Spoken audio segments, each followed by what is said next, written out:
গভীর রাত্রে ওঠো, মানুষ যখন ঘুমায় তখন তুমি সেজদায় পড়ে কাঁদো। রাসূলুল্লাহ বলেছেন, অনুশোচনা আর অনুতপ্তের এক ফোঁটা পানি নাকের অর্ধেক আসতে না আসতে আল্লাহ তাআলা ওই ক্রন্দনরত বান্দাকে মাফ করে দেন। সুবহানাল্লাহ। এই তিনটি কাজ যে করবে, কয়টা কাজ? তিনটি। এই তিনটি কাজ যারা করবে, তাদখুলুল জান্নাতা বিসসালাম, আখরাজাহু মুসলিম। মুসলিম শরীফের হাদিস। রাসূলুল্লাহ বলছেন, এই তিনটে কাম করো, শান্তির সাথে জান্নাতে চলে যাবে। তাহলে যে জাতির জীবন ব্যবস্থার নাম কি? ইসলাম। আর আমাদের নাম মুসলমান। সব জায়গায় কিন্তু শান্তি, দেখা হইলে সালাম। আল্লাহর নাম কি? শান্তি। আর আল্লাহর এক নাম কি? সালাম আছেন আল্লাহর নাম, আল্লাহর নাম শান্তি। তারপরে নামাজ পড়ে শেষ করার পরই ডান দিকে বাম দিকে কি বলি? নামাজ পড়েও বলি আসসালামু আলাইকুম ওয়া রাহমাতুল্লাহ। জীবনের শেষ নামাজ কোনটা? জানাজা। তার শেষ কথা কি? আসসালামু আলাইকুম ওয়া রাহমাতুল্লাহ।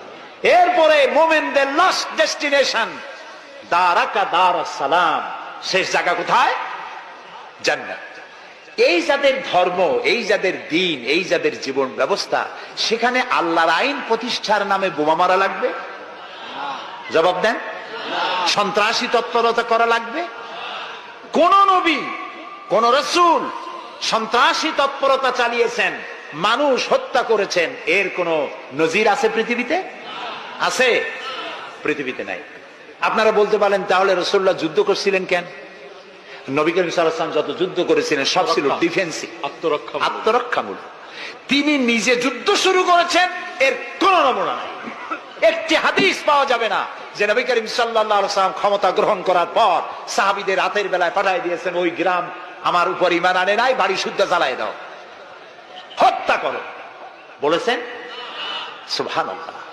বন্দীরা এসেছে, বন্দীদেরকে তিনি শর্ত করেছেন, বন্দীদের খাবার দিয়েছেন, থাকার দিয়েছেন, আর বলেছেন কোন বন্দী যদি একটা নিরক্ষর লোককে অক্ষর জ্ঞান সম্পন্ন করাতে পারে, স্বাক্ষর দিতে পারে, এই জ্ঞানটুকুন যদি দিতে পারে, এর বিনিময়ে তাকে মুক্তি দেওয়া হবে।